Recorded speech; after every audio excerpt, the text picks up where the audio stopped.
அனைவருக்கும் வணக்கம். சின்ன சின்ன புகழ் தமிழ்ல இன்னைக்கு என்ன பார்க்க போறீங்களா? ஒரு சின்ன கதை தாங்க. கேளுங்க கேளுங்க, கேட்டுட்டே இருங்க. குட்டீஸும் கேட்கலாம், பெரியவங்களும் கேட்கலாமா? ஒரு பெரிய அடர்ந்த காடு. அந்த அடர்ந்த காட்டுல ஒரு அப்பா மானும் ஒரு அம்மா மானும் ஒரு பாப்பா மானும் 3 மானும் சின்ன அழகான குகையில வாழ்ந்துகிட்டு இருக்கிறாங்க. அப்போ ஒரு நாள் இந்த பாப்பா மானு அவங்க அம்மா மானுகிட்ட என்ன கேட்டுச்சு தெரியுங்களா? அம்மா அம்மா எனக்கு தண்ணி தாகமாக இருக்குமா அப்படின்னு சொன்னிச்சு. உடனே அம்மா அம்மானு பாப்பா அம்மானு கூட்டிக்கிட்டு அந்த காட்டுக்குள்ளே இருக்கிற ஒரு குளத்துக்கு கூட்டிகிட்டு போகுது. கூட்டிகிட்டு போய் இந்த பாரு தண்ணி எவ்வளோ அருமையாக இருக்குது, நீயும் குடி நானும் குடிக்கிறேன் அப்படின்னு சொல்கிறாங்க. 2 அம்மா அம்மானும் குடிக்குது, பாப்பா அம்மானும் குடிக்குது. குடிச்சு முடிச்சது சரி நம்ம குகைக்கு போயிடலாமா அப்படின்னு கூப்பிடுது அம்மா அம்மானு. அம்மா அம்மா அங்கே அத்தனை முயல்கள் விளையாடுறாங்கம்மா, அவங்களோட நானும் சேர்ந்து விளையாண்டுட்டு வரேம்மா அப்படின்னு இந்த பாப்பா அம்மானு சொல்லுது. அப்படியா, சரி நீ விளையாண்டுட்டு வா, நான் அது வரைக்கும் இந்த மரத்துக்கிட்டே இருக்கிறேன் அப்படின்னு சொல்லி அந்த அம்மா அம்மானு அங்கே படுத்துக்குது.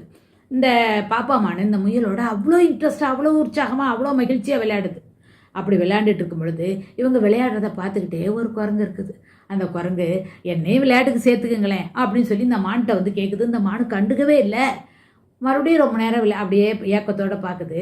மறுபடியும் வந்து கேட்குது, என்னையும் விளையாட்டுக்கு சேர்த்துக்குங்கப்பா அப்படின்னு கேட்குது. அப்போ அந்த முயல் அங்கே விளையாண்டுட்டு இருக்க முயல் இருந்துட்டு அவங்க ரொம்ப நேரம் கேட்குறாங்களா, அந்த குரங்கையை நம்ம சேர்த்துக்கலாமே அப்படின்னு சொல்லுது. இந்த மானை சிச்சி அது அசிங்கமாக இருக்குது, அதை சேர்த்துக்க வேண்டாம் அப்படின்னு சொல்லி இந்த மானு வேணான்றது. அப்போ இந்த முயலும் இந்த மானும் தான் விளையாடுறாங்களே தவிர இந்த குரங்கை சேர்த்துக்கவே இல்லை. கடைசி வரைக்கும் விளையாட்டு முடிகிற வரைக்கும் இந்த குரங்கு ஏக்கத்தோடையே தான் பார்த்ததே தவிர விளையாட்டை சேர்த்துக்கல. அவங்க பொழுது இறங்கிடுச்சு, சாயந்தரம் ஆகிடுச்சு. அம்மா அம்மானு பாப்பா அம்மானு கூப்பிட ஆரம்பிச்சிருச்சு. சரி இனிமேல் நம்ம இருக்க வேண்டாம், நம்ம வீட்டுக்கு போகணும் அப்படின்னு சொல்லவும் அந்த முயல்கிட்ட நான் நாளைக்கு வர்றேன் உங்களோட விளையாடுறதுக்கு, இன்னைக்கு அம்மா கூப்பிட்றாங்க, நான் கிளம்பிட்டா அப்படின்னு சொல்லிட்டு இந்த அம்மா அம்மானு பாப்பா அம்மானு அவங்க குகைக்கு கிளம்பிடுறாங்க. முயலும் அவங்க இடத்துக்கு போயிடுது, குரங்கும் ஏக்கத்தோட பின்னாடியே அவங்க இடத்துக்கு அதுவும் போயிடுது. எல்லாருமே போயிடுறாங்க.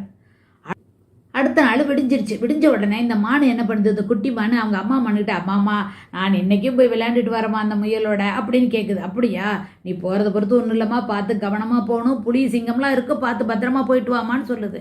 அவங்க அம்மா அனுமதி கொடுத்த உடனே ரொம்ப உற்சாகமாக கிளம்பி விழுது. வந்து கொஞ்சம் தூரம் தான் போகுது. போய் பார்த்தா யாரோ மரத்தை உழுக்குன்னு உலுக்கி விடுறாங்க.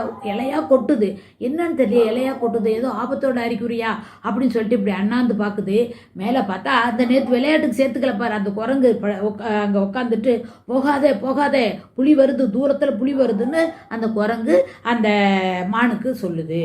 உடனே இந்த மானை எட்டி பார்த்துட்டு தூரத்தில் புலி வரதை பார்த்துக்கிட்டு ஓட்டோட்டமாக ஓடி போயிடுச்சு அவங்க அம்மாட்ட.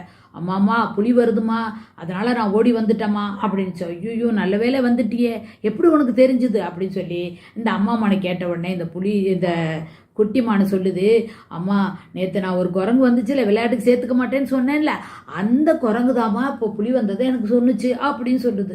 பத்தியா, நேற்று அதை ஏமா விளையாட்டுக்கு சேர்த்துக்கல, நேற்று நீ விளையாட்டுக்கு சேர்த்து காட்டியும் கூட இன்னைக்கு உன்னை ஆபத்துலேருந்து காப்பாற்றினது அந்த குரங்கு தானே அப்படின்னு சொன்னுச்சு.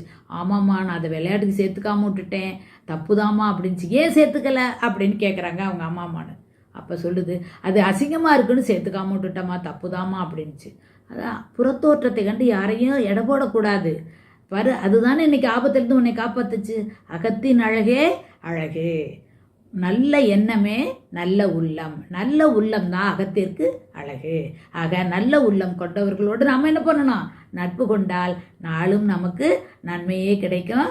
அதை புரிஞ்சுக்கணும். புரியுதா? இப்போ இதுதாங்க இந்த கதையிலேருந்து நாமெல்லாம் தெரிஞ்சுக்கிறது. ஆக புறத்தோற்றத்தை கண்டு எடை போடாதீர்கள், அகத்தின் அழகே அழகு, நல்ல உள்ளம் கொண்டவர்களோடு நட்பு கொள்வோம், நாளும் நமக்கு நன்மையே கிடைக்கும். புரிந்து கொள்வோம். நன்றி, வணக்கம்.